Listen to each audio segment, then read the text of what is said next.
अस्सलाम वालेकुम वरहमतुल्लाहि वबरकातुहू। उम्मीद करता हूँ आप लोग खैरियत से होंगे और प्रैक्टिस भी कर ली होगी आप लोगों ने अब तक।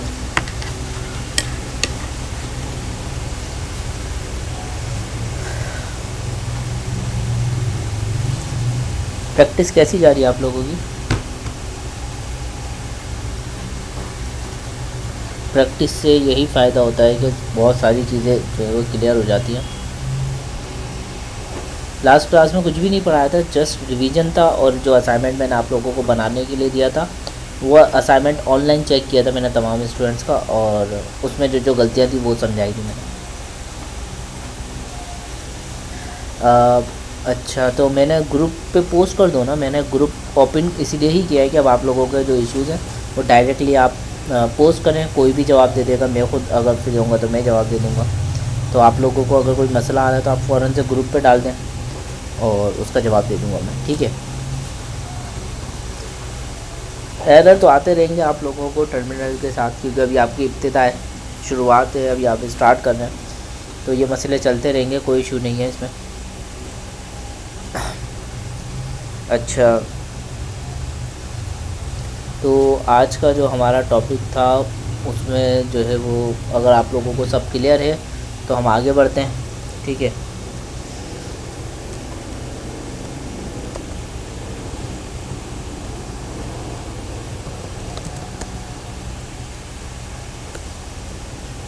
तो मैं अपनी स्क्रीन शेयर कर देता हूँ पहले तो आप लोगों से।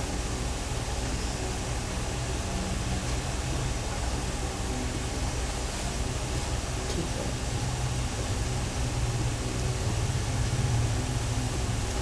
देख, जैसा कि मैंने आप लोगों को बताया था कि HPS हम टेम्पलेटिंग इस्तेमाल करेंगे Node.js के अंदर। और अगर आप इसकी वीकली डाउनलोड देखें, 1,75,217 डाउनलोड वीकली हैं इसकी, ठीक है ना। तो इट्स मीन्स कि ये पॉपुलर है और इस पर बहुत सारे लोग काम करते हैं, ठीक है ना। और लास्ट पब्लिश इसका जो हुआ था 2 साल पहले हुआ था, लेकिन अब भी जो है वो स्टेबल है।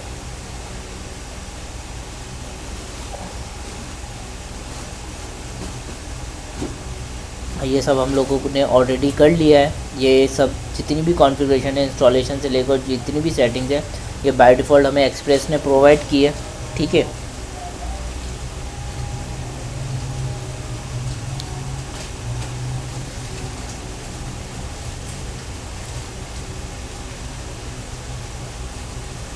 अगर आपको इसकी जो है वो डेफिनेट मतलब चीज़ें पढ़नी हो तो ये डॉक्यूमेंटेशन है इसकी, यहाँ पे आप पढ़ सकते हैं, ठीक है ना। थ्योरेटिकली जो भी चीज़ आपको देखनी है, लेकिन बेसिक जो है वो मैंने आप लोगों को बता दिया था कि HTML प्रिंट करने के लिए हम 3 कर्ली ब्रैकेट्स लगाते हैं और 2 कर्ली ब्रैकेट्स लगाते हैं हम लोग कोई भी वेरिएबल को प्रिंट करने के लिए, जैसा कि हम लोगों ने देखा था। पहले मैं टर्मिनल ओपन कर लूँ, अपना प्रोजेक्ट ओपन करते हैं, ठीक है। और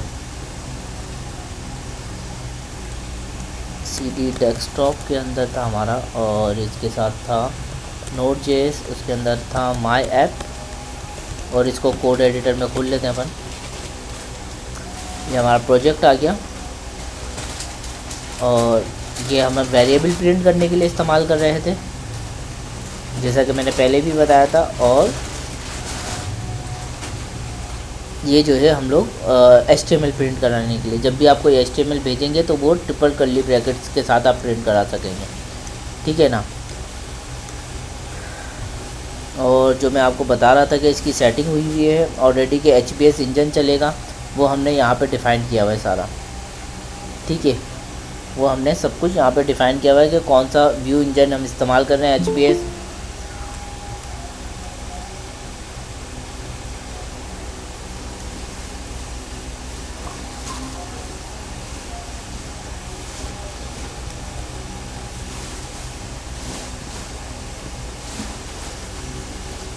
आपको यहाँ पे टेम्पलेटिंग के अंदर कोई इशू आया या अभी तक टेम्पलेटिंग में कोई मसला के कुछ समझ में ना आया हो? क्योंकि मैंने इससे पहले आपको इसमें इमेज लगा के भी दिखाई थी, CSS लगा के भी दिखाई थी और जावास्क्रिप्ट भी लगा के दिखाई थी, और तीनों फाइल्स रख के भी दिखाई थी। क्योंकि अब जो है वो कल का जो टास्क होगा, मतलब जो नेक्स्ट क्लास के लिए जो मैं टास्क दूंगा वो थोड़ा सा बड़ा होगा, ठीक है। तो अगर इसमें कोई प्रॉब्लम है तो आप मुझे बता सकते हैं, अगर नहीं प्रॉब्लम तो हम आगे बढ़ जाएंगे। हाँ ब्रैकेट ज़रूरी हैं। अगर एक सेकंड, जी हाँ, अगर देखें ये जो लेआउट है ना, ये जो लेआउट है, आप कोई भी राउट्स ले लें, जब आप उसको कोई पेज पास करते हैं, जैसे मैंने इंडेक्स पास किया, तो इंडेक्स के अंदर जो है ना वो ये वाला लेआउट जो है ना वो एग्जीक्यूट होता है, ठीक है, ये वाला लेआउट चलता है, और फिर ये सारा डेटा जो इंडेक्स की फ़ाइल में पड़ा हुआ है वो इस बॉडी के अंदर आ जाता है। तो जब भी HTML प्रिंट होती है इस तरीके से आपने ट्रिपल ब्रैकेट्स लगाने होते हैं, और अगर कोई वेरिएबल प्रिंट करवाना है जस्ट स्ट्रिंग, तो वो आपका जो है ना वो डबल ब्रैकेट से आएगा।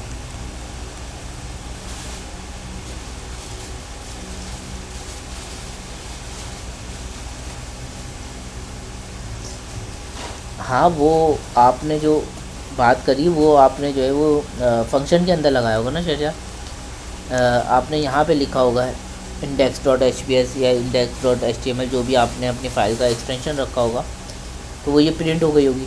लेकिन बाय डिफ़ॉल्ट ये लेआउट आपके पास जब आप इंस्टॉल करते हैं अपना एक्सप्रेस जनरेटर से, तो ये बाय डिफ़ॉल्ट इंस्टॉल हो जाते हैं, ठीक है। ये लेआउट आपका कवर करता है।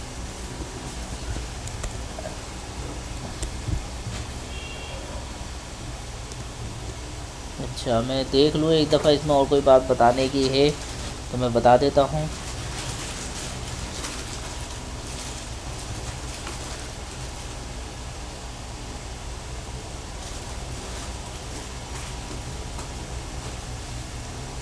ओके, ये डॉक्यूमेंटेशन भी है हमारे पास HBase की, ठीक है, ये पूरी डॉक्यूमेंटेशन मौजूद है हमारे पास HBase की।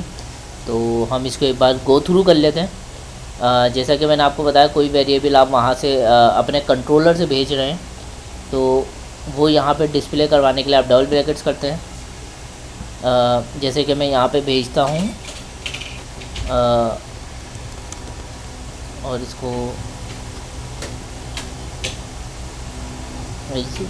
आमिर, ओके, और हाँ, तो ये यहाँ पे जो भी आप यहाँ रखें, अगर मैं इसको डबल ब्रैकेट्स ना लगाऊं तो ये देखें क्या होगा, ये first name as it is print हो जाएगा। लेकिन अगर मैं इसको यहाँ पे कर्ली ब्रैकेट्स लगाऊंगा, डबल कर्ली ब्रैकेट्स, तो देखें ये मेरा वो वेरिएबल प्रिंट करेगा जो मैं सर्वर से भेज रहा होता हूँ, मतलब कंट्रोलर से सेंड कर रहा होता हूँ। कंट्रोलर से कहाँ से, मैं यहाँ से रिटर्न करता हूँ, जैसे मैंने टाइटल रिटर्न करूँगा तो टाइटल यहाँ पर डिस्प्ले हो जाएगा हमारा, ठीक है। एक तो ये लेसन में आ गया।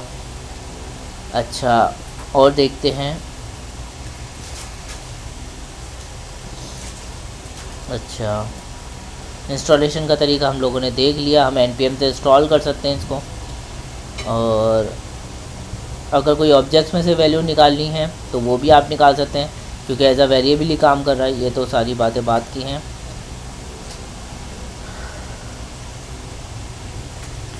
ओके ठीक है, हम यहाँ पे करते हैं, अगर मैं यहाँ से भेजता हूँ, हम यहाँ पे इंडेक्स में प्रिंट कराते हैं और टाइटल भेजते हैं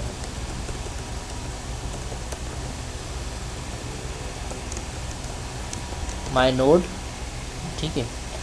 एक टाइटल है जस्ट, पहले तो हम इसको स्टार्ट कर लेते हैं सर्वर को अपने नोड मोन के थ्रू,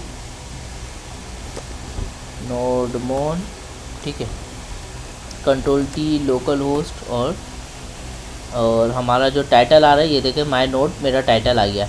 अगर आप मेरा कर्सर चेक करें, अब हमें क्या करना है, अब मैं आपको टेम्पलेटिंग के बारे में बता रहा हूँ, आज का जो टॉपिक था हमारा, ठीक है ना।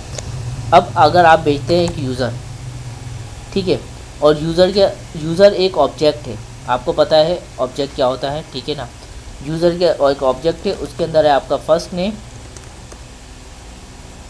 जैसे कि आमिर, कोई भी value, and last name equals to Khan कर ले, ठीक है। अब अगर हम लेआउट में आते हैं तो हम इसको यहाँ पे अपनी इमेज बंद कर लेते हैं, फॉर्म बंद कर देते हैं दोनों, और इमेज को भी बंद कर देते हैं। पहले तो हम चेक करते हैं यहाँ पे सब बंद हो गया, हाँ भाई सब बंद हो गया है हमारा। अब हम आते हैं यहाँ पे, इसको प्रिंट कराते हैं और लिखते हैं यूज़र डॉट फर्स्ट नेम और चेक करते हैं ये प्रिंट हुआ, देखें प्रिंट हो गया। और हम यूज़र डॉट लास्ट नेम, ठीक है, ये भी प्रिंट हो गया। ठीक है, अब मसला ये है कि अगर ये वैल्यू यहाँ से मैं सेंड ही ना करूँ first name and last name तो क्या होगा। पहले इसको खूबसूरत कर लेते हैं, ठीक है, पहले इसको खूबसूरत सा कर लेते हैं ताकि दिखने में भी अच्छा लगे हमें और समझ में भी आए। ठीक है, अब देखें, ठीक है, अब ये पढ़ने में ज़्यादा अच्छा लग रहा है। ठीक है, थोड़ा सा मैं इसको जूम कर देता हूँ, आप लोग बताते भी नहीं हो जूम करने के लिए। माइक ओपन होता है, माइक ओपन होता है, अगर आपको लगे कि मैंने जूम नहीं किया है और मैं भूल गया हूँ तो आप लोग काइंडली मुझे माइक ऑन करके डायरेक्टली बता सकते हो कि सर थोड़ा सा जूम कर दें। हाँ सही है, लेकिन फिर वो ज़्यादा वाज़ेह हो जाता है अच्छे तरीके से, मतलब फोकस ज़्यादा नहीं करना पड़ता ना, इजीली समझ में आ जाता है अगर जूम अच्छा होगा तो। अच्छा चलो आगे बढ़ते हैं। अब मैंने मिसाल के तौर पे ये दोनों भेजे ही नहीं, ऐसी सूरत में क्या होगा हमारे पास, ये डिस्प्ले नहीं होगा। लेकिन अगर मैंने ये ही नहीं भेजा यूज़र,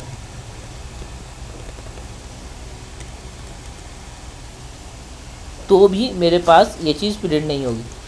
ठीक है ना, ये बात तो समझ में आ गई कि ये एरर नहीं दे रहा, अगर होगी तो डिस्प्ले हो जाएगी और नहीं होगी तो नहीं डिस्प्ले होगी। ठीक है, लेकिन अगर ऐसी चीज़ है कि मैं चाहता हूँ कि पहले चेक करो बाद में प्रिंट करो, जैसा कि हमने यहाँ पर देखा इस चीज़ को, ठीक है,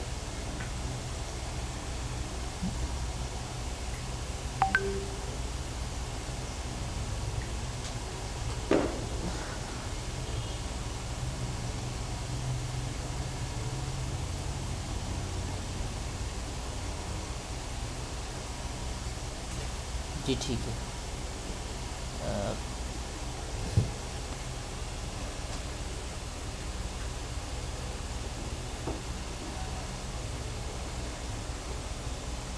एक मिनट रुकिएगा,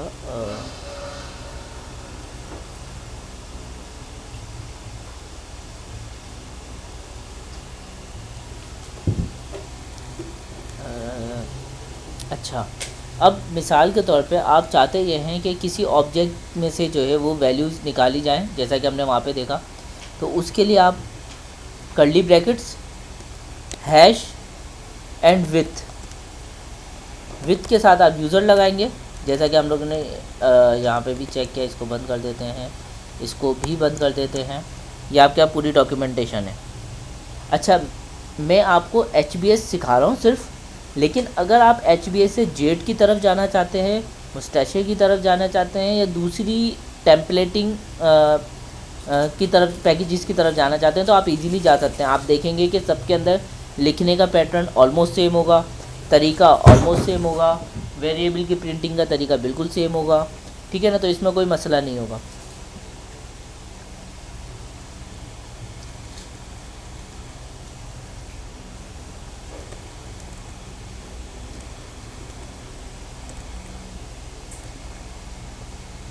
ये आ गया आपका विथ, और विथ के साथ आपका यूज़र। ठीक है, अब आप जब इसको इस तरीके से करेंगे तो ये आपको यहाँ पे जो है यूज़र की प्रॉपर्टीज सारी इस ब्रैकेट्स के अंदर दे देगा। कौन से ब्रैकेट में, जब तक विथ क्लोज नहीं हो रहा। देखें यहाँ पे विथ स्टार्ट हो रहा है हैश से, और स्लैश से जो है ना विथ क्लोज हो रहा है, स्लैश विथ।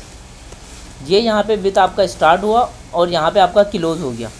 ठीक है, इसके दरमियान आपको जितनी भी यूज़र की प्रॉपर्टीज इस्तेमाल करनी है आप कर सकते हैं, और डायरेक्टली आपको वो वैल्यूज़ मिल जाएंगी। जैसे कि अभी यहाँ नहीं आ रही क्योंकि मैंने पीछे से बंद किया हुआ है। इस फाइल को भी बंद करते हैं, इसको भी बंद करते हैं, ये ऑन कर देता हूँ, तो आप यहाँ देखेंगे आमिर खान आ गया जैसे ही मैंने रिफ़्रेश किया। ठीक है, अब मैं direct user dot first name भी कर सकता हूँ, यूज़र डॉट लास्ट नेम भी कर सकता हूँ, लेकिन अगर मैं पार्स करना चाह रहा हूँ ऑब्जेक्ट में से वैल्यूज़, ताकि मुझे यूज़र डॉट फर्स्ट नेम नया करना पड़े या यूज़र डॉट फर्स्ट नेम ना करना पड़े। मतलब ऑब्जेक्ट के अंदर ऑब्जेक्ट के अंदर ऑब्जेक्ट है, तो मुझे इस तरीके से प्रॉब्लम फेस ना करनी पड़े। फॉर एग्जांपल यहाँ पे यूज़र है, यूज़र के अंदर मिसाल के तौर पे हमारे पास आ जाता है पर्सनल डेटा होता है, और पर्सनल डेटा के अंदर जो है वो हम डाल देते हैं फॉर एग्जांपल जेंडर, ठीक है, मेल। अब मैं ये चाहता हूँ कि यूज़र के अंदर से जो है वो मैं उसका जेंडर प्रिंट करा सकूँ, तो मैं कैसे करूँगा? यूज़र मेरे पास यहाँ पे ओपन, या तो मैं इस तरीके से कर सकता हूँ, मेरे पास एक ऑप्शन ये है कि मैं जो है वो ये करूँ कि यूज़र डॉट पर्सनल डॉट और जेंडर लिखूँ, ठीक है, और ये मेल प्रिंट हो गया। लेकिन अगर मैं यूज़र नहीं भेजूँगा तो क्या ये एरर देगा? नहीं, ये एरर नहीं देगा, ठीक है ना, ये खुद ही हैंडल कर लेता है इस चीज़ को। अच्छा, अब अगर मुझे इतना लंबा लिखना पड़ रहा है और मैं चाहता नहीं हूँ कि इतना लंबा लिखूँ, तो मैं इस चीज़ का सहारा ले सकता हूँ, ठीक है। तो मैं इस चीज़ को रिमूव करूँगा, इसके कमेंट्स को, ठीक है। अच्छा, कमेंट्स की बात आ ही गई है तो मैं आपको ये भी चीज़ दिखा देता हूँ। तो अब मैं क्या करूँगा? अब मैं यूज़र नहीं लिखूँगा, अब मैं पर्सनल डॉट जेंडर कर दूँगा, ठीक है। लेकिन क्या हम विथ के अंदर विथ का इस्तेमाल कर सकते हैं? लेट्स सी, पर्सनल, और ये विथ को एक दफ़ा फिर से क्लोज़ करते हैं। देखिए, हमने पहले यूज़र का ऑब्जेक्ट निकाला, उसमें से पर्सनल को निकाला और उसमें से जेंडर प्रिंट कराया। तो हमारे पास दोनों ऑप्शन हैं कि हम ऐसे भी कर सकते हैं और दूसरे तरीके से भी कर सकते हैं, ठीक है। या आपके ऊपर है कि अगर आप विथ का इस्तेमाल करना चाहें तो या नहीं, ठीक है, ये आपके ऊपर है। मैं तो मोस्ट प्रॉब्लमली जो है वो प्रेफर करता हूँ, मैं अपने हिसाब से जो है मैं यूज़र डॉट पर्सनल डॉट और जेंडर को प्रेफर करता हूँ, ठीक है। लेकिन क्योंकि ये फंक्शनलिटी अगर आप चाहें तो इस्तेमाल करें, चाहें तो ना करें, मैंने बता दी। दूसरी चीज़ है ईच, ठीक है। दूसरी चीज़ क्या है आपके पास? ईच है।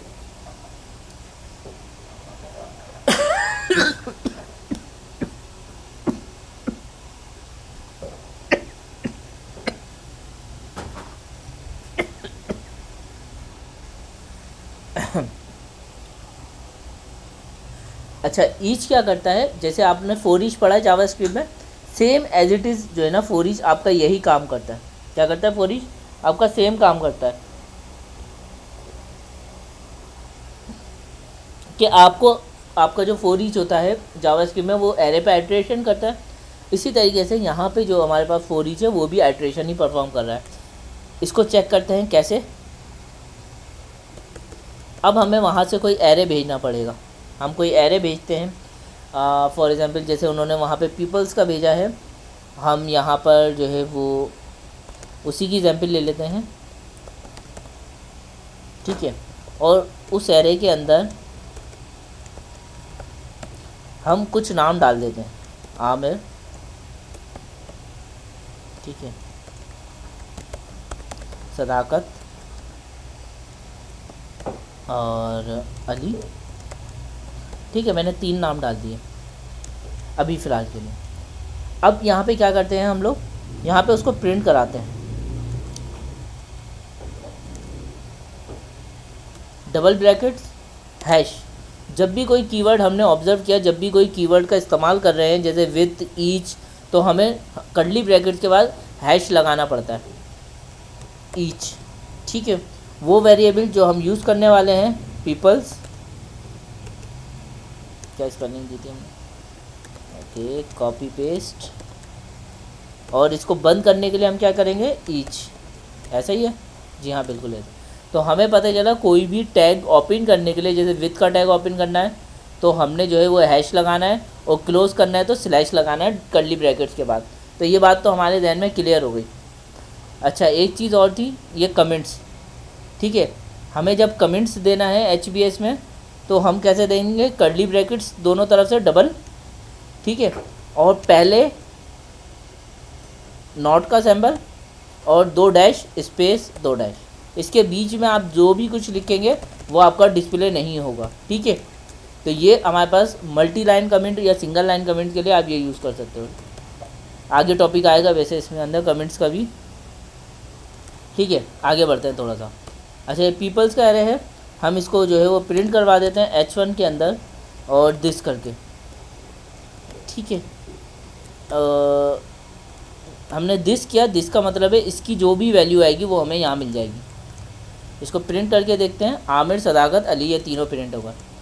लेकिन क्या हो कि अगर मेरे पास हर एरे के अंदर एक सिंगल स्ट्रिंग ना हो, मेरे पास फॉर एग्जांपल पीपल्स के अंदर उनके हों नेम, जैसे कि आमिर, उनकी एज 30, इसी तरीके से जो है वो हमारे पास हो सदाकत की,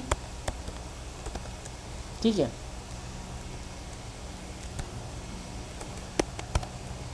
और एक और कर लेते हैं 3, अली, ठीक है। अब हमारे पास 3 रिकॉर्ड हैं, तो अगर हम इस तरीके से प्रिंट करेंगे तो क्या होगा, ऑब्जेक्ट ऑब्जेक्ट ऑब्जेक्ट ऑब्जेक्ट, क्योंकि वो स्ट्रिंग नहीं है। तो हमें क्या करना पड़ेगा, या तो हम दिस डॉट नेम प्रिंट करें सबके, अगर हमें एज बतानी है तो हम एज रखें, तो दिस डॉट, दिस के अंदर आपको क्या मिलेगा, दिस के अंदर ये पूरा ऑब्जेक्ट मिलेगा आपको। बात क्लियर है यहाँ तक? बात समझ में आई? ठीक है, गुड। आगे बढ़ते हैं। वैसे ये बहुत आसान चीज़ है, लेकिन मैं अपने वे में समझा भी रहा हूँ आप लोगों को, ताकि आप लोगों को जो है ना वो प्रॉब्लम ना हो ज़्यादा। अच्छा, कस्टम हेल्पर कस्टम हेल्पर को छोड़ दें अभी फ़िलहाल के लिए। कस्टम हेल्पर नहीं बनवा रहा मैं आपको। कस्टम हेल्पर मिसाल के तौर पे आपको ऐसी कोई चीज़ चाहिए, कस्टम हेल्पर बता देता हूँ वैसे क्या है। एक ऐसी चीज़ जो आपको बार बार चाहिए अपने प्रोजेक्ट के अंदर, और वो HBase सपोर्ट नहीं करता। कोई ऐसी चीज़, कोई ऐसा प्रोग्राम या कोई ऐसी लॉजिक जो आपको बार बार चाहिए और वो HBase आपको प्रोवाइड नहीं करता, ऐसी कंडीशन में आप अपना हेल्पर बना सकते हैं और HBase में रजिस्टर्ड करवा सकते हैं। आप अपना हेल्पर बनाएंगे इस और रजिस्ट्रेशन करवाएंगे, नाम देंगे उसको, यहाँ पे एक फ़ंक्शन पास करेंगे, उस फंक्शन में जो भी रिटर्न करेंगे वो आपका एज अ हेल्पर इस्तेमाल हो सकता है, ठीक है। अगर आप कहेंगे, अगर आपको सही समझ में आ रहा है तो मैं आपको अभी बना के भी दिखा दूँगा। कमेंट में बताएं मुझे, अगर आप चाहते हैं कि मैं अभी समझा दूं आपको और बना के भी दिखा दूं, तो मैं करके दिखा दूंगा आपको।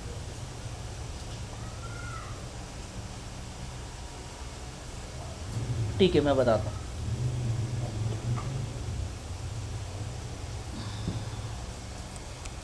अच्छा, अब मैं ये चाहता हूँ कि ये जो है वो मेरे पास है नेम, ठीक है। Name dot to upper case, ये जावास्क्रिप्ट का एक फंक्शन होता है हमारे पास। पहले तो देखते हैं ये काम करता है या नहीं।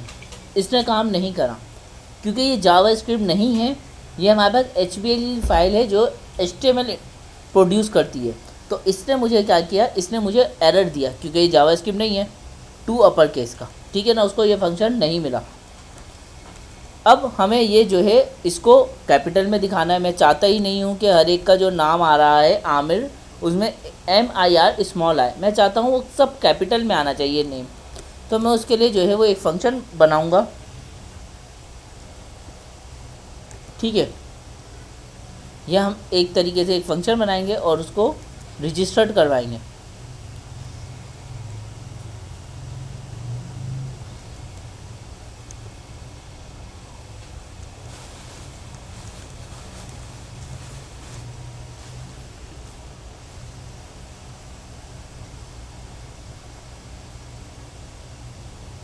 अच्छा देखें, एक कमेंट मैंने आपको ये समझाया, एक ये रहा और एक ये रहा, 3 तरह के कमेंट्स हैं।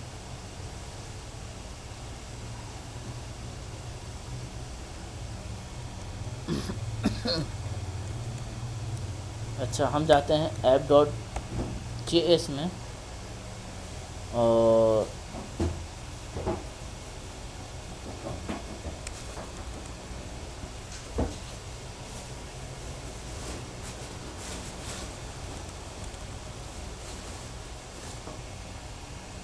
var handle hbs equals to require, और इसकी लाइब्रेरी कौन सी है, पैकेज को देखते हैं hbs,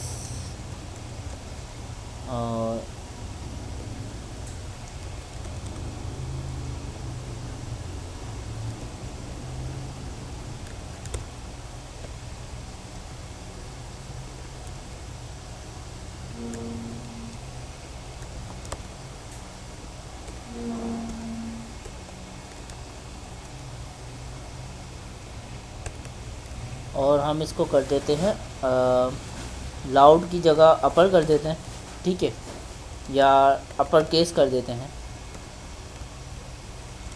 और हमने क्या किया, हमने जो है वो HBS की लाइब्रेरी को कॉल कराया है, कॉल करा के हैंडल बार्स कॉल किया, कोई भी वेरिएबल बना लें, हैंडल बार्स की जगह HBS कर लेते हैं आप इसको, ठीक है।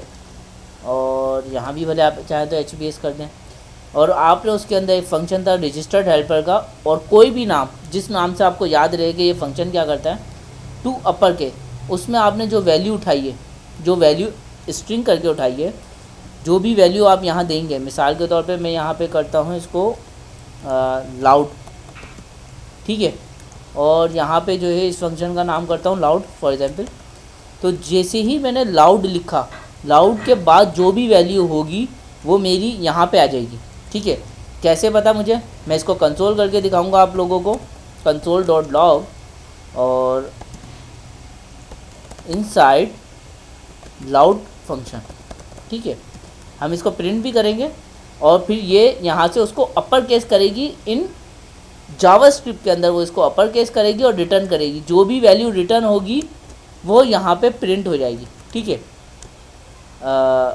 हम यहाँ पर आते हैं, इसको रिफ़्रेश करते हैं, देखें सारे कैपिटल हो गए। अब मैं चाहता हूँ कि सब स्मॉल हो जाएं, टू लोअर केस, ठीक है, सारे लोअर हो गए। अब मैंने आपको बताया कि स्ट्रिंग आया होगा, तो आप ये देखें, अगर आपको ये वाली लाइन दिख रही हैं, इनसाइड फंक्शन आमिर, सदाकत, अली, ये सब दिख रहे हैं, ठीक है। तो हर वैल्यू इस फंक्शन के अंदर आई है, ठीक है, और 2 दफ़ा आई है क्योंकि मैंने 2 दफ़ा रिफ़्रेश किया। अच्छा, यहाँ तक बात बिल्कुल सही। क्या मुझे इस फंक्शन को हमेशा app.js में ही बनाना लाजमी है? नहीं, ऐसा ज़रूरी नहीं है। आप ये फंक्शन यहाँ से हटा दें, आप कहीं पे भी आ जाएं। मिसाल के तौर पे हम यहाँ पे एक फ़ोल्डर बना लेते हैं, व्यू के अंदर नहीं बना रहे हम यहाँ पे एक फ़ोल्डर बना लेते हैं जिसके अंदर रखते हैं हम अपने हेल्पर्स। एक हेल्पर्स का फ़ोल्डर बना लिया, और हेल्पर के अंदर हम एक फ़ाइल बनाते हैं hbs.js। तो ये hbs का मतलब ये है कि जितने भी hbs के हेल्पर्स हैं वो सारे इस हेल्पर की फ़ाइल में होंगे, ठीक है। View var hbs equals to require, हम चेक कर लेते हैं कि क्या हम किसी और फाइल में बना सकते हैं या नहीं, ठीक है ना। hbs हम लिख लेते हैं, वो सारा फंक्शन लाके यहीं पर ही रजिस्टर करवाते हैं। मैंने यहाँ से रिमूव कर दिया, मेरा सर्वर सेव करने पे रीस्टार्ट हो जाता है, आपको पता है, ठीक है। उसको यहाँ पे दूसरी फाइल को यहाँ पे नहीं मिला, ठीक है ना। अब हम index.hbs मिसिंग लाउड फंक्शन, ठीक है ना, उसने मुझे क्या बताया, मिसिंग लाउड फंक्शन, और इसके अंदर अब आप इसको जो है वो क्या करेंगे, या तो आप इस फंक्शन को यहाँ पे app.js के अंदर यूज़ करेंगे, ठीक है, या फिर आपको यहीं रखना पड़ेगा।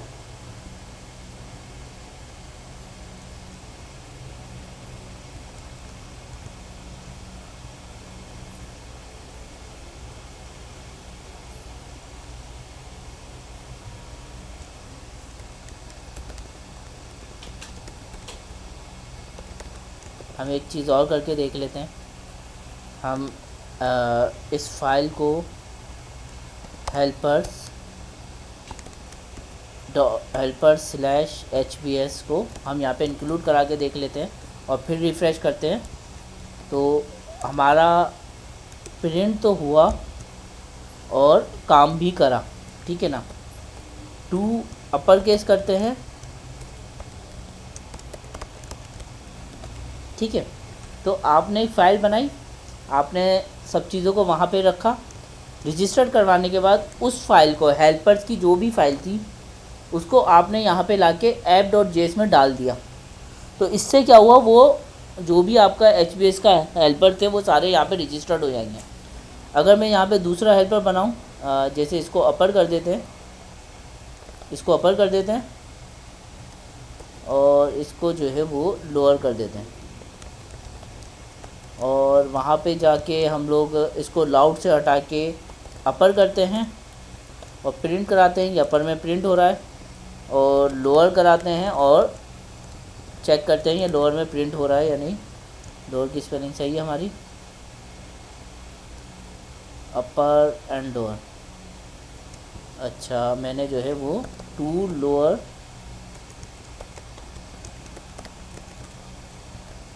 ठीक है। तो ये हो रहा है। अब आप यहाँ पे जितने चाहे फंक्शन रजिस्टर्ड करते चले हैं, वो सारे आपके app.js में इस लाइन की मदद से ये वाली फ़ाइल यहाँ पे इंक्लूड हो गई है, ठीक है ना। तो हर दफ़ा अब आपके जो भी फंक्शन आप बनाएंगे वो रजिस्टर्ड हो जाएंगे, बस आपको सर्वर रिस्टार्ट करना पड़ेगा। अगर आपने नोड मोड नहीं लगाया, नोड मोड लगाया तो सर्वर ऑटोमेटिक रिस्टार्ट हो जाएगा। यहाँ तक बात समझ में आई आपको? कस्टम फंक्शन हेल्पर बनाने आया आपको?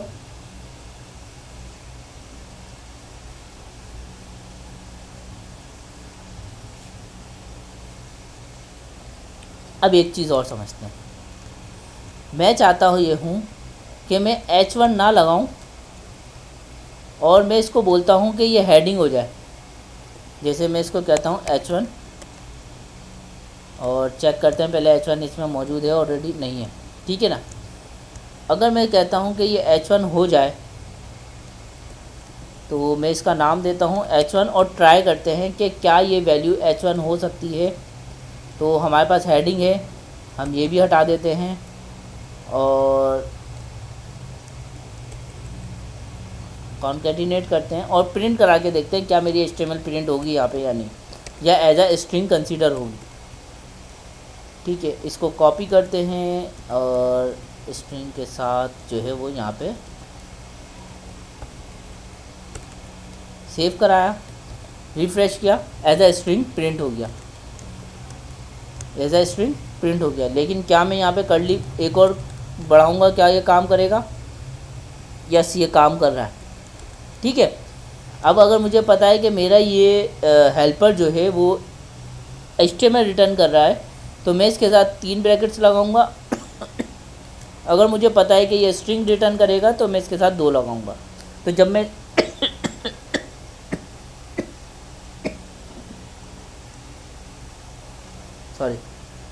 जब मैं 2 लगाऊंगा तो वो HTML को भी एज अ स्ट्रिंग प्रिंट करेगा मेरा, ठीक है। 3 लगाऊंगा तो वो HTML को कंपाइल करेगा। बात समझ में आई?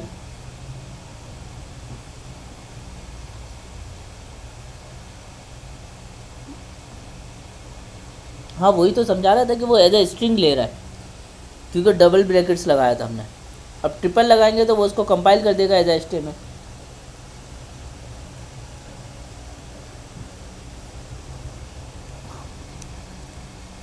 अच्छा, आगे बढ़ते हैं थोड़ा सा ना। अच्छा, ये कमेंट्स बताने की ज़रूरत है या आप लोग देख लोगे? क्योंकि ये 3 टाइप के कमेंट्स है और तीनों टाइप्स के कमेंट जो है वो कमेंट ही कर रहे हैं आपका कोड को।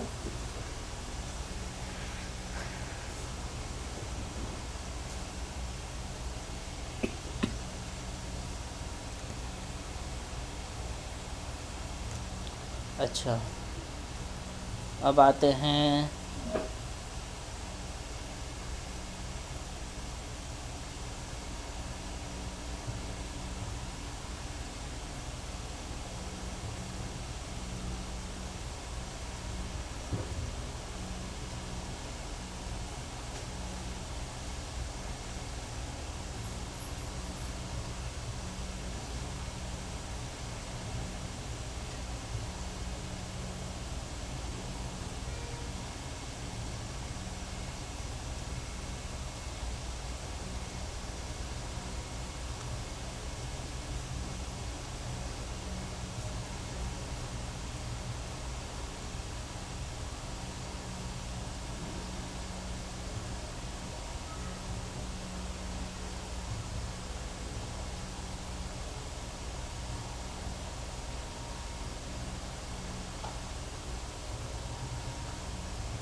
अच्छा, तो हम यहाँ पहुँचे हैं।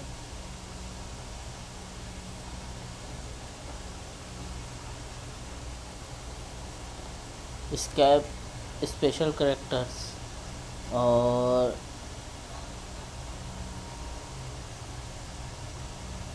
जो ट्रिपल स्लैशेस हम पढ़ चुके हैं, तो वो इसको HTML में जनरेट कर देगा, वरना इस तरीके से दिखाएगा। ये हम लोगों ने देख लिया कि ट्रिपल में क्या होगा और डबल में क्या होगा।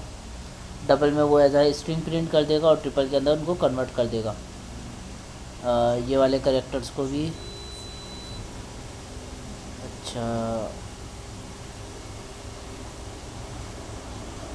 पार्शल,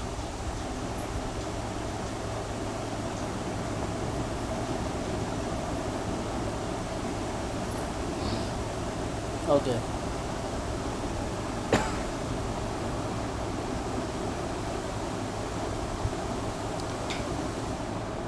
आप यहाँ पे जो और चीज़ें रजिस्टर्ड हो रही हैं, मिसाल के तौर पे जो हमने अभी ऑब्जेक्ट बनाया था जिसमें नेम और एज आ रही थी पर्सन्स की, पीपल्स की, उसके लिए आप और भी तरीके इस्तेमाल कर सकते हैं। जो हमने यहाँ पे इस्तेमाल किया था उसके अलावा भी कुछ तरीके हैं। जैसे कि वो आपको कह रहे हैं कि आप यहाँ पे अभी तक आपने हेल्पर रजिस्टर्ड किया था, आप HBS.partial रजिस्टर्ड पार्शल भी कर सकते हैं, ठीक है ना। ये क्या करता है, ये पार्स करेगा आपके डेटा को। मिसाल के तौर पे हम इसको करते हैं रजिस्टर्ड पार्शल। आप यहाँ पे कोई भी नाम दें, जो भी आपको नाम रखना है अपने फंक्शन का, जैसा कि हम करते आ रहे हैं अभी तक। जैसा कि मैं कर देता हूँ पर्सन, नहीं पर्सन नहीं करते इसको, डिस्प्ले पर्सन, ठीक है। अच्छा, इसके बाद आपने उसको जो है वो इस तरीके से जैसे भी आपको पार्स करना है आप इसको बता सकते हैं। जैसे कि हम लोग जो है वो इस तरीके से ले लेते हैं कि हमारे पास जो पर्सन है,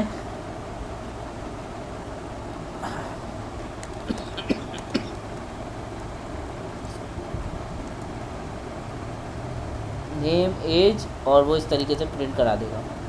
अब हमने इसको रजिस्टर्ड करवाया, यहाँ पे आते हैं और फॉर ईच के अंदर ही इस लाइन को बंद कर देते हैं, डबल ब्रैकेट्स लगाते हैं, और पर्सन पीपल्स था,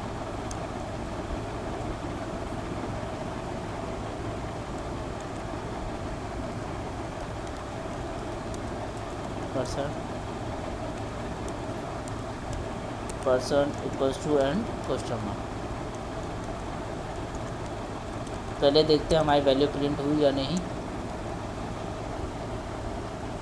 Aamir is 30 years old, Sadaqat is 24 year old and Ali Khan is, ये सब हो गया। अब बताते हैं ये काम कैसे कर रहा है। हेल्पर कॉल करने का मैंने आपको बताया था कि जब हेल्पर कॉल करते हैं तो उसको डायरेक्टली लिख देते हैं, ठीक है ना। जब आपने रजिस्टर्ड हेल्पर किया होता है तो आप किस तरीके से कॉल करते हैं, आप डायरेक्ट, जैसे मैंने H1 कॉल किया, डबल ब्रैकेट्स या ट्रिपल ब्रैकेट्स, वो डिपेंड करता है कि HTML आ रही है या स्ट्रिंग आ रही है, और डायरेक्ट उसका नाम तो वो गेट कर लेता है उस चीज़ को, ठीक है ना।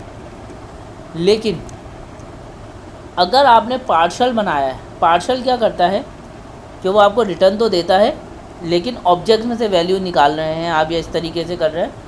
तो अगर आपने कोई पार्शल रिटर्न किया है तो आपको इस तरीके से उसको पास करना पड़ेगा, ठीक है। यहाँ पे ये जो सैम्पल है ये पार्शल का है,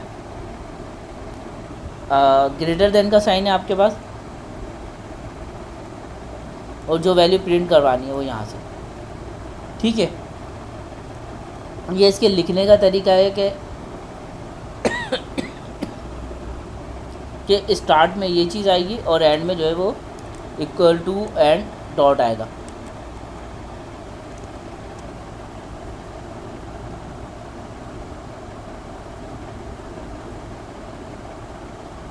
आप ये काम जो है वो अपने हेल्पर से भी कर सकते हो, ठीक है ना। इस टोटली अप टू यू, जैसा कि मैंने आपको पहले भी बताया था।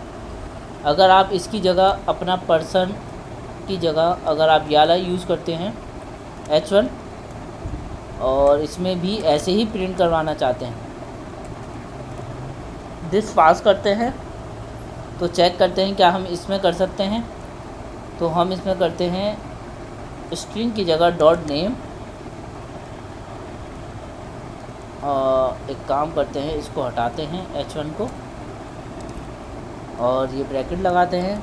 ये हम पढ़ चुके हैं कि हम क्या कर रहे हैं, और इसका नाम भी कर देते हैं पर्सन, इजीली हो जाएगा। Person dot name Aamir is और क्वेश्चन मार्क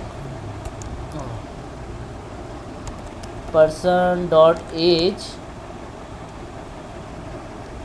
ओल्ड। ठीक है, चेक करते हैं क्या ये काम करेगा, और जिसको हम यहाँ पास ऑन करेंगे। ठीक है ना। तो आप दूसरा तरीका ये भी है कि आप पार्सल ना बनाएं, ठीक है ना, और आप जो है वो डायरेक्ट हेल्पर से भी यूज़ कर सकते हैं। ठीक है, तो दोनों सेम ही काम कर रहे हैं आपके, लेकिन दो अलग अलग तरीके दिए हैं उसके लिए। अच्छा, थोड़ा सा आगे बढ़ते हैं हम।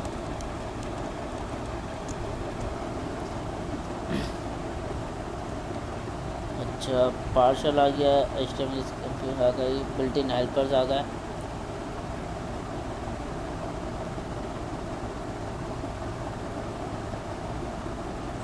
बिल्ट इन हेल्पर्स, ये हमारे पास 1 2 3 4 5 6, हमारे पास 6 बिल्ट इन हेल्पर्स हैं। ठीक है, जिसमें हमने विथ पढ़ लिया और ईच पढ़ लिया, 2 हमने पढ़ लिए। अब इफ़ पढ़ना है। मिसाल के तौर पे अगर आपको HTML के अंदर इफ़ लगाना पड़ जाए, अगर आपको HTML में इफ़ लगाना पड़ जाए तो आप कैसे लगाएंगे, तो आप इस तरीके से लगाएंगे। इफ़ ऑथर फॉल्स है तो फॉल्स के ऊपर इफ़ नहीं चलता, तो आपका फर्स्ट नेम और लास्ट नेम प्रिंट नहीं होगा। अगर आप ऑथर को ट्रू कर देंगे तो आपका फर्स्ट नेम और लास्ट नेम प्रिंट हो जाएगा। इसको और दिखाते हैं।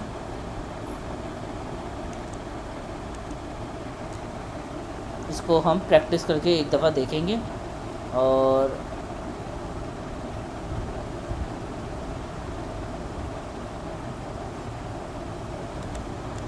ओके, हम यहाँ से कोई एक वैल्यू भेजते हैं, अपनी पहले पैकेज जेसन को बंद करते हैं, एक कोई वैल्यू भेजते हैं जो हमारे इफ़ की कंडीशन को ट्रू या फॉल्स करें। हम भी ऑथर ही भेज देते हैं ताकि आपको भी याद रहे। ट्रू, फर्स्ट टाइम ट्रू भेजते हैं हम, और इसको इस तरफ कर लेते हैं, ये बंद कर देते हैं, ओपन करते हैं हैश।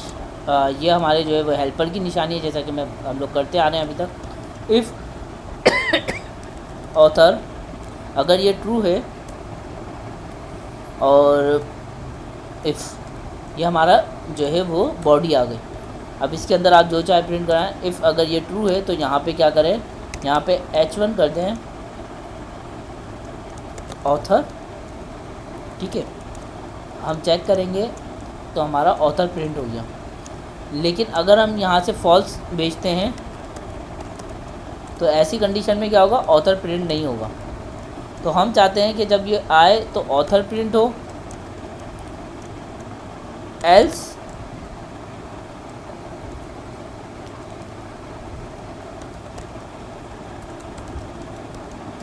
It's not author. ठीक है ना, ऑथर नहीं है। अगर हम ट्रू करेंगे तो इफ़ कंडीशन चलेगी। तो अब आप अपनी HTML के अंदर इफ़ और एल्स भी लगा सकते हैं। ठीक है, अब आप अपनी कंडीशन में, अपने HTML में इफ़ और एल्स का इस्तेमाल भी कर सकते हैं। ये सारा कैसे पॉसिबल हुआ, ये सारा हमें HBase के थ्रू पॉसिबल हुआ है। ठीक है, यहाँ तक कोई बात?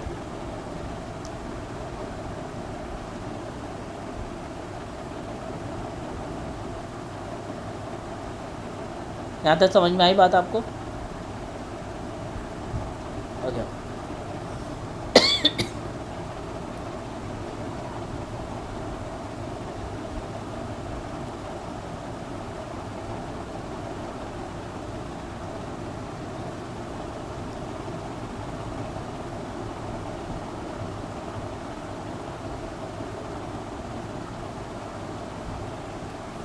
अच्छा, अनलेस का इस्तेमाल हम लोग अमूमन करते नहीं हैं, लेकिन मैं फिर भी बता देता हूँ अगर वो इस्तेमाल में आ रहा है। अ, इसको बंद कर देता हूँ मैं, और इसको भी बंद कर देता हूँ मैं।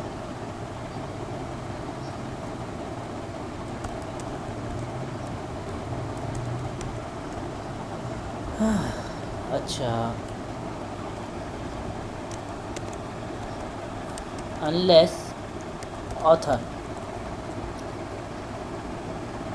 स्लैश अनलेस खोलना और बंद करना किसी भी ब्लॉक को, हेल्पर को, हमें पता ही है, ये समझ में आ गया। अब हम इसमें प्रिंट कराएंगे H1 इट्स ऑथर। ठीक है, अनलेस क्या करता है, ये रिवर्स करता है इफ़ का। देखें आपके यहाँ प्रिंट नहीं हुआ, हालांकि ये ट्रू था। ये अनलेस कब काम करेगा, जब वो आपके पास होगा इट्स नॉट ऑथर। जब आप इसकी फ़ॉल्स वैल्यू देंगे और चाहते ये हैं कि अगर वैल्यू फ़ॉल्स हो तो चले, तो ही आप इसका इस्तेमाल करेंगे। ठीक है, लेकिन हम जो है वो अनलेस का इस्तेमाल करते नहीं हैं अमूमन। हम क्योंकि जब हमें ऐसी चीज़ चाहिए होती है कि जब हम बोलें कि ऑथर नहीं है, तो हम इस चीज़ का इस्तेमाल भी कर सकते हैं।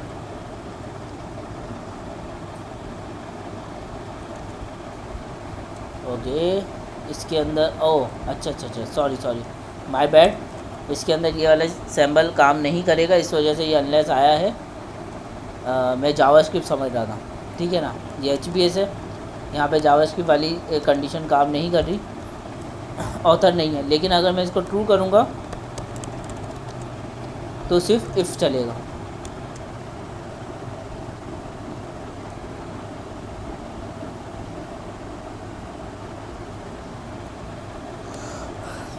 यहाँ तक बात समझ में आई?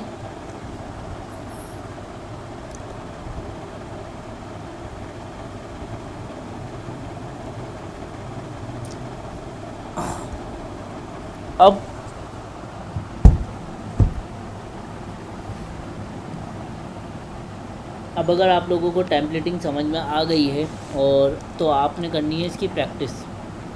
ठीक है, अब आप कोई भी इंटरनेट से कोई भी टेम्पलेट उठाएं HTML का, और उसको जो है वो पार्स करना शुरू करें। ठीक है,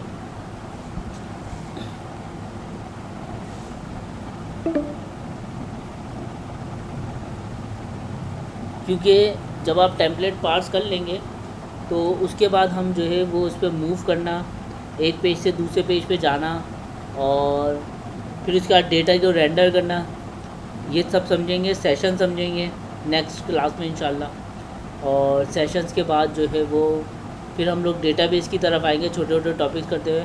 और फिर जैसे ही हमारे डेटाबेस में थोड़ा बहुत कंप्लीट होगा, हम जो है वो एक फुल फ्लैज वेबसाइट बनाएंगे जो कि सोशल मीडिया होगा इंशाल्लाह। ठीक है ना, कोशिश करेंगे सोशल मीडिया बनाएं, क्योंकि बड़ी वेबसाइट होती है और समझ में भी ज़्यादा आ जाता है उससे। ठीक है ना, तो हम फिर सोशल मीडिया की तरफ जाएंगे, हो सकता है, अभी तक डिसाइडेड नहीं है। लेकिन तो यहाँ तक अगर कोई सवाल है तो आप लोग पूछ सकते हैं, अगर समझ में आ गया है तो फिर इंशाल्लाह नेक्स्ट क्लास में मिलेंगे। कोई सवाल है तो पूछ लें।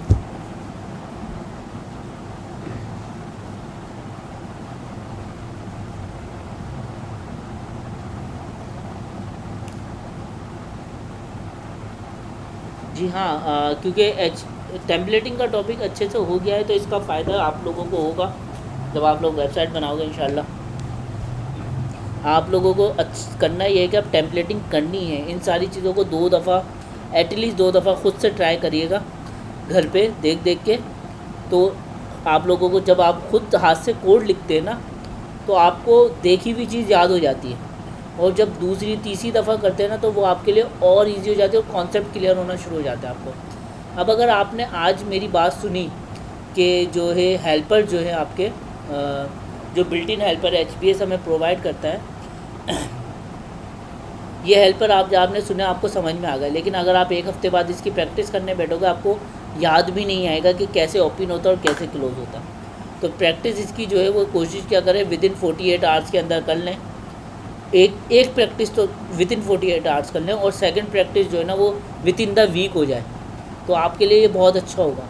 आप लोग अभी जो है वो किस तरीके से लर्निंग करें, आप लोग लर्निंग ऐसे करें, हर क्लास के बाद जो है ना वो इस क्लास की लर्निंग कर लें, और संडे और मंडे 2 दिन की छुट्टी आती है, तो उनमें से कोई एक दिन बनाएं जिसमें पूरे हफ्ते का 3 क्लासेस हैं, 3 क्लासेस का बैठ के दोबारा जो भी काम हुआ था, सिर्फ उसको दोबारा से लिखना है आपने, दोबारा से प्रैक्टिस करनी। इंशाल्लाह मैं आप लोगों को गारंटी देता हूँ, अगर आप मेरी प्रैक्टिस बताए हुए तरीक़ों को फॉलो करोगे तो मैं नहीं समझता कि कोई भी चीज़ आपके माइंड से निकलेगी, ठीक है ना, या फिर आपको कोई प्रॉब्लम आएगी, और आपकी नॉलेज भी अच्छी हो जाएगी इस मामले में, प्रोग्रामिंग में इंशाल्लाह, ठीक है ना।